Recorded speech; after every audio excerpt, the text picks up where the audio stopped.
Today I will start with the second part of this chapter, but before starting this part, let me tell you what we have read yesterday.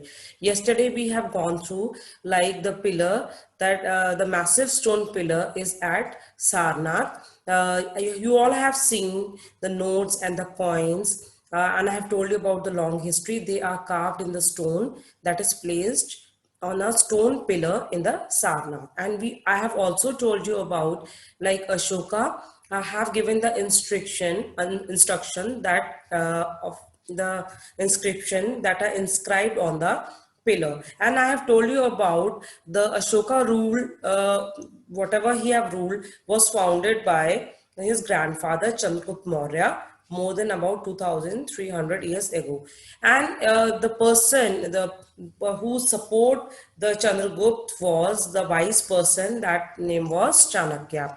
Then I have told you about the dynasty. When the member of the same family become the ruler one by after another, that is called the dynasty. Like the Mauryan Empire was there, we have studied also. And I have also told you about the several cities in the empire that was marked with a black dot, and these include the capital Patliputra, Takshila, Ujjain. Takshila was a gateway to the northwest, including Central Asia. I have told you earlier also, and Ujjain lie on the route of the north to south. So there the merchant lived, and in some areas the villagers and the farmer they lived, and they collect the food from the forest and they hunt the animals, and they also spoke different language, they wore different clothes. You can see the map also, I have explained yesterday. So I'm taking a small recap, and I also told you how the empire different from a kingdom. As you know that an emperor need a lot of resources. So why he need resources? To look after his empire, because it is very large. For that they have to collect the tax. For collecting the tax they appoint the official who collect the tax. Then I have told you about the ruling of the empire, like they appointed the officials to collect the tax, and they collect the tax from the farmers. And I have also told you, like if the person don't follow them, follow the rules of the, they are, if they disobey them, they are punished by the official. So these are the things we have covered yesterday.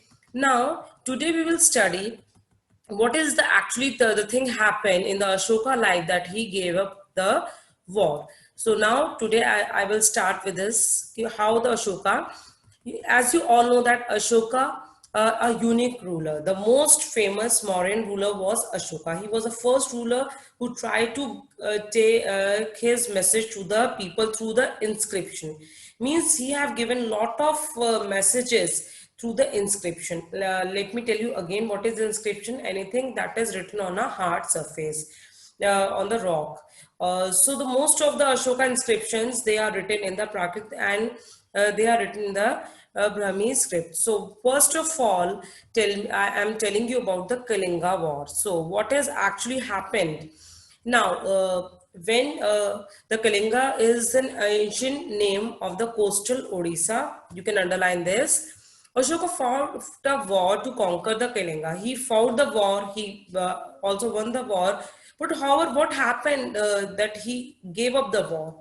Actually, he was so horrified when he saw the violence, and when he saw the so much of bloodshed, and he was so much sad that he decided to not to fight any more wars. Means he saw that he got nothing from this. Though he won the war, though he conquered the war, but then too, when he saw so much of violence, so much of bloodshed, and he was the only king in the history of the world who gave up after conquering the war, he gave up it.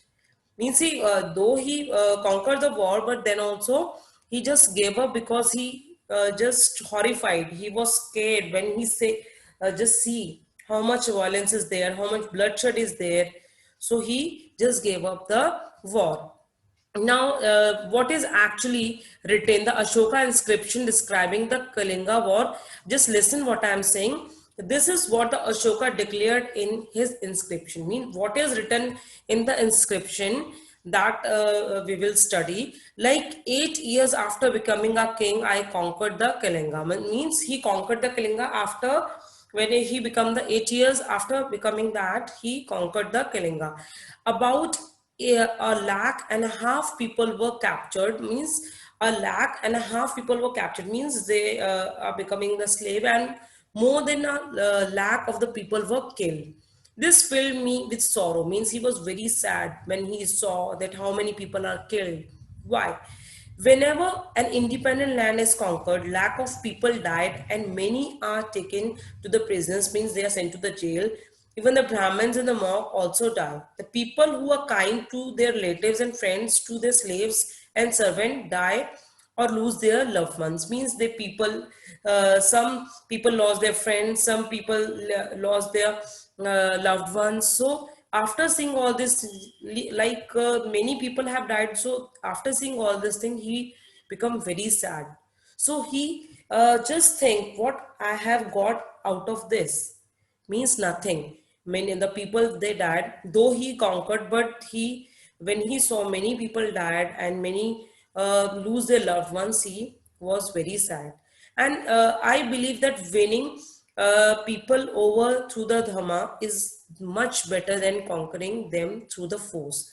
Like you can win the people by the love, you can win the people by the respect, you can win by the people by caring them.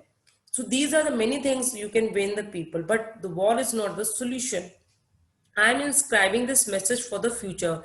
Means he also have written this, like why he inscribed this message for the future, so that my son and my grandson after me should not think about war. Means many things can be sought out without war. So that was the message given by the Ashoka to their son and to their grandson, and even to the people whosoever are going there. They are just reading it out.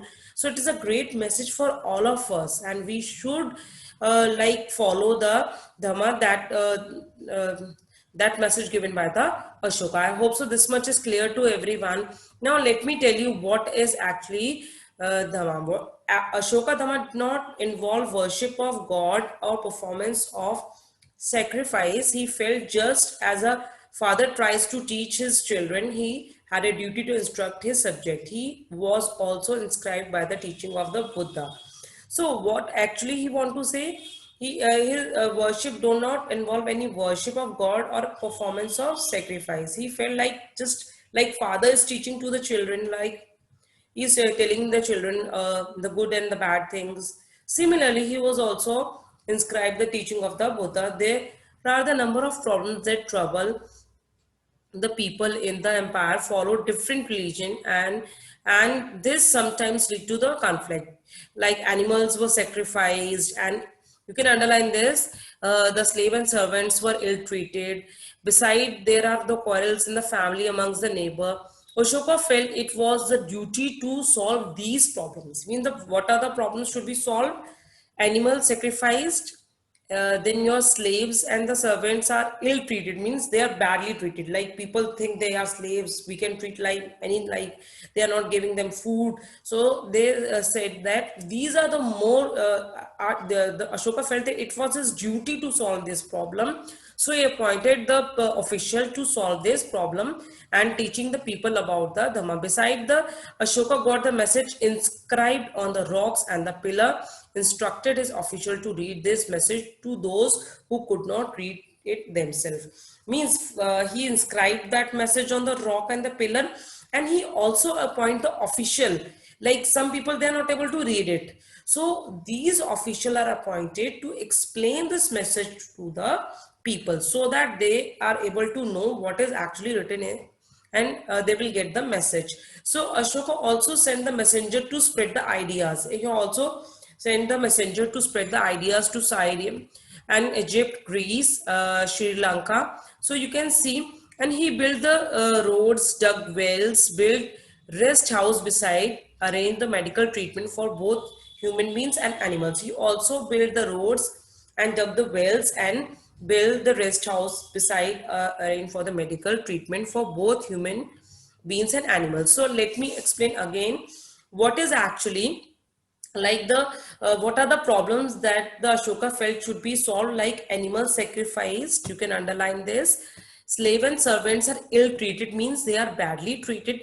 Beside, there are the quarrels in the families and amongst the neighbor. These problems should be solved. He felt that it should be, and for this, and he also appointed the official.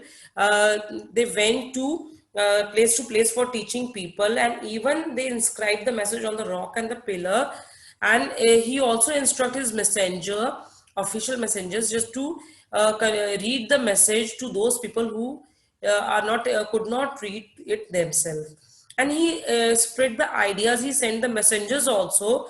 So, and he also built the road, dug well, built rest house. Beside, he arranged the medical treatment for both human beings and animals. So see how kind Ashoka was.